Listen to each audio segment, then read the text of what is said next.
Jusqu'à la fin du XVIIIe siècle, certains Parisiens s'approvisionnaient encore en eau directement dans la Seine.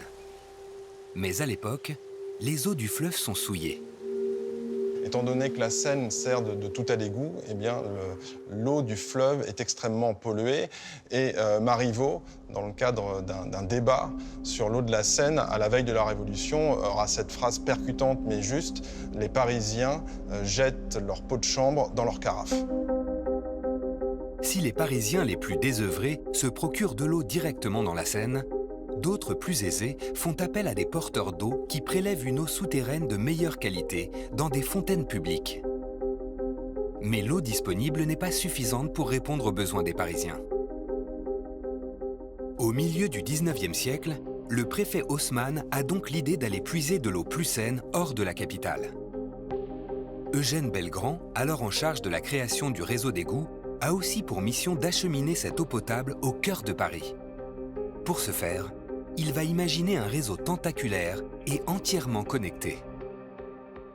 L'ingénieur identifie d'abord plusieurs sources d'eau dans un rayon de 150 km autour de la ville. Mais une fois ces eaux souterraines puisées, encore faut-il les transporter jusqu'à Paris. En s'inspirant des Romains, Belgrand fait construire un vaste réseau d'aqueducs permettant d'acheminer l'eau sur de très longues distances. Dans ces structures hors normes, l'eau suit la pente naturelle qui l'amène jusqu'au creux du bassin parisien.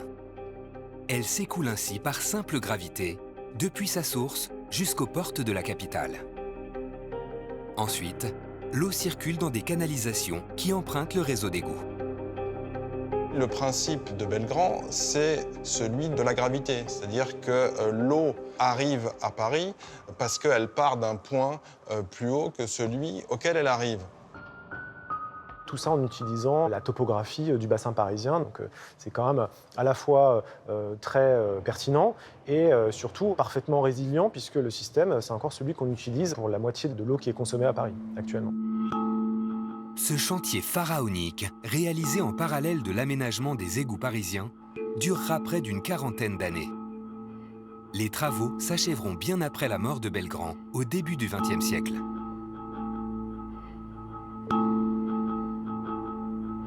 L'œuvre accomplie par Belgrand et ses successeurs est remarquable. Au total, 470 km d'aqueducs sont construits. Aujourd'hui, les ouvrages transportent l'eau prélevée dans une centaine de points de captage tout autour de Paris. Ensuite, l'eau potable est acheminée au domicile des Parisiens en empruntant près de 2000 km de canalisation installées dans le réseau d'égouts. À l'époque de sa conception, à la fin du XIXe siècle, ce réseau unique qui achemine à la fois les eaux usées et les canalisations d'eau potable est une véritable innovation.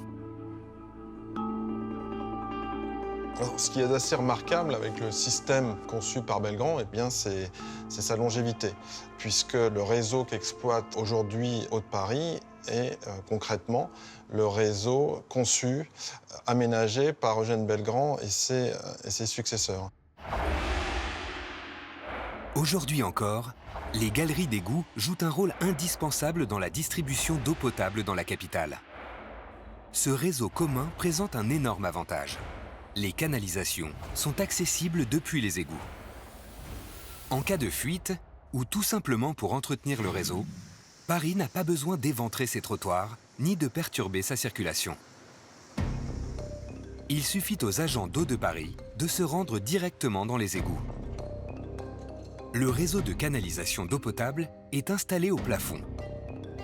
L'eau circule dans près de 2000 km de tuyaux qui suivent le chemin des égouts et alimentent l'ensemble des immeubles parisiens, mais aussi les bouches à incendie des pompiers. Parfois, il arrive que certaines canalisations présentent des fuites. Elles doivent alors être remplacées. Malgré la proximité entre le réseau d'eau potable et les eaux usées, le risque de contamination est nul. La conduite, elle est vraiment sous pression et sur toute sa longueur. Il n'y a pas de point faible. On est sûr et certain qu'il n'y aura rien qui rentrera dans la conduite. Aucun corps étranger qui rentrera dans la conduite. L'eau est le bien de consommation le plus surveillé de France. À Paris, elle fait l'objet de plus d'1 million de mesures de contrôle par an. Et ce, tout au long de son trajet, bien avant son arrivée dans les égouts. Tout est fait pour assurer à l'eau une qualité irréprochable. Car avant d'être acheminée via les égouts pour arriver au domicile des Parisiens, l'eau subit une batterie de traitement. Comme ici, dans l'usine de potabilisation de l'Haÿ-les-Roses, au sud de Paris.